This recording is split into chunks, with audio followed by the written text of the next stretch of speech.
हर हर महादेव मित्रों। अभी जल्दी ही टीवी पर आने वाले एक सीरियल की एक छोटी सी रील कई बार आंखों के सामने से गुजरी, जिसमें हनुमान जी सुदर्शन चक्र को निगल जाते हैं। उम्मीद करता हूं आप लोगों ने भी देखा होगा। लेकिन मित्रों, आपको क्या पता है कि हनुमान जी के अलावा और भी कोई है जिसने सुदर्शन चक्र को हराया हो? इसका उल्लेख शिव पुराण की एक कथा में मिलता है, जो मैं आज आपको बताने वाला हूं। कथा शुरू करने से पहले वीडियो को लाइक कर लीजिएगा, चैनल को सब्सक्राइब कर लीजिएगा, क्योंकि हमारा उद्देश्य आपको सनातन और आध्यात्म से जोड़ने का है। तो चलिए शुरू करते हैं।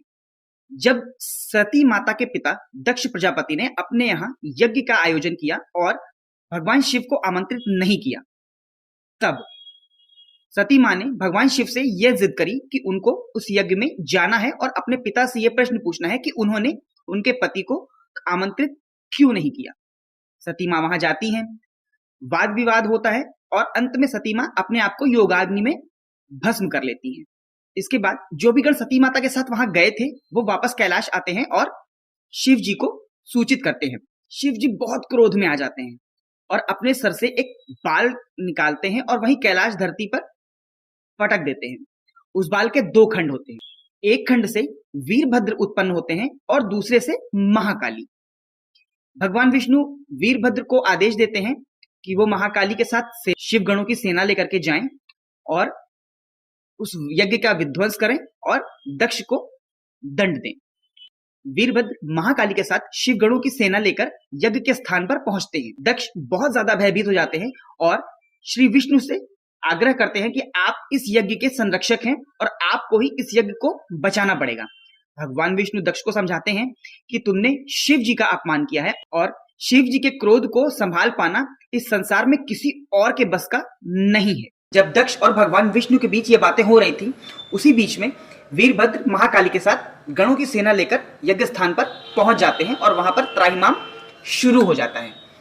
भगवान विष्णु वीरभद्र के सामने आते हैं और वीरभद्र को ये बताते हैं कि मैं स्वयं भगवान विष्णु का बहुत बड़ा दास हूं, मैं भगवान विष्णु का ही भक्त हूं और तुम भी भगवान विष्णु के सेवक हो। मैं यहाँ पर इस यज्ञ का संरक्षक हूं और तुम यज्ञ का विध्वंस करने आए हो, तो हम दोनों को युद्ध करना ही पड़ेगा। वीरभद्र भगवान विष्णु को नमन करते हैं और ये बात जानकर बहुत प्रसन्न होते हैं कि भगवान विष्णु भी शिव जी के बहुत बड़े भक्त हैं। लेकिन दोनों को अपना कार्य करना था, इसलिए युद्ध शुरू होता है। वीरभद्र भगवान विष्णु के चक्र को जड़ कर देते हैं, मतलब स्थिर कर देते हैं और भगवान विष्णु के धनुष को 3 टुकड़ों में काट देते हैं। भगवान विष्णु अपने आप को हारता हुआ देखकर वहां से अंतर्ध्यान हो जाने को ही बेहतर समझते हैं और भगवान विष्णु वहां से अंतर्ध्यान हो जाते हैं। इसके बाद वीरभद्र दक्ष का गला मरोड़कर उसको अग्निकुंड में डाल देते हैं और जो भी लोग वहां पर दक्ष का समर्थन करने के लिए उपस्थित थे, उन सभी को भी वो मार देते हैं। ये तो हो गई एक कथा, जिसमें आपने जाना कि वीरभद्र ने भगवान विष्णु के चक्र को भी जड़ कर दिया था, सिर्फ और सिर्फ शिव जी के आशीर्वाद की वजह से। दूसरी कहानी महर्षि दधीचि की है। ये भी शिव पुराण की रुद्र संहिता में ही मिलती है। महर्षि दधीचि के एक शत्रु थे राजा क्षुभ। तो राजा क्षुभ से बदला लेने के लिए महर्षि दधीचि भगवान शिव की पूजा करते हैं और उनसे वरदान में अवध होने का वर मांगते हैं, मतलब जिनका कोई भी वध ना कर सके। इसके बाद महर्षि दधीचि राजा क्षुभ का अपमान करते हैं, उनकी सभा में जाकर उनको लात मारते हैं और वहां से चले आते हैं।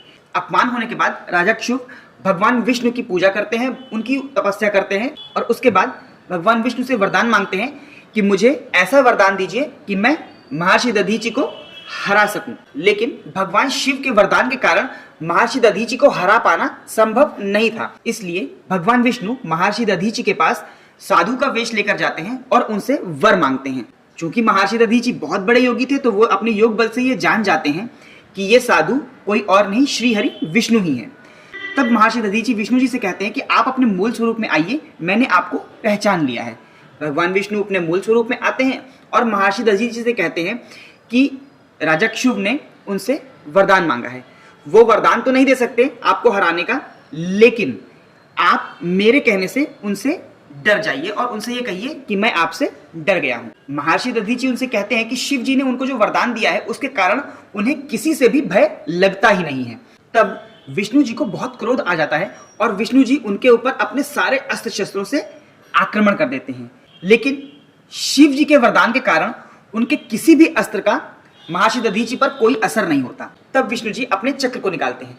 जब विष्णु जी अपने चक्र से उनके ऊपर वार करना ही चाहते हैं, तब महर्षि दधीचि उनसे कहते हैं कि यह चक्र आपको शिव जी की कृपा से प्राप्त हुआ है। शिव जी ने आपको यह चक्र दिया है और यह चक्र शिव जी के किसी भी अनन्य भक्त पर कार्य नहीं करेगा। भगवान विष्णु अपना चक्र चलाते हैं, लेकिन उस चक्र का महर्षि दधीचि पर कोई असर नहीं पड़ता।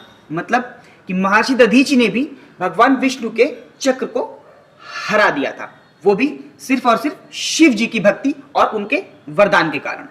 तो मित्रों, उम्मीद करता हूं आपको ये कथा पसंद आई होगी। चैनल को सब्सक्राइब कर लीजिएगा, वीडियो को लाइक कर लीजिएगा। जल्दी ही मिलते हैं सनातन के एक नए रहस्य के साथ। तब तक के लिए हर हर महादेव।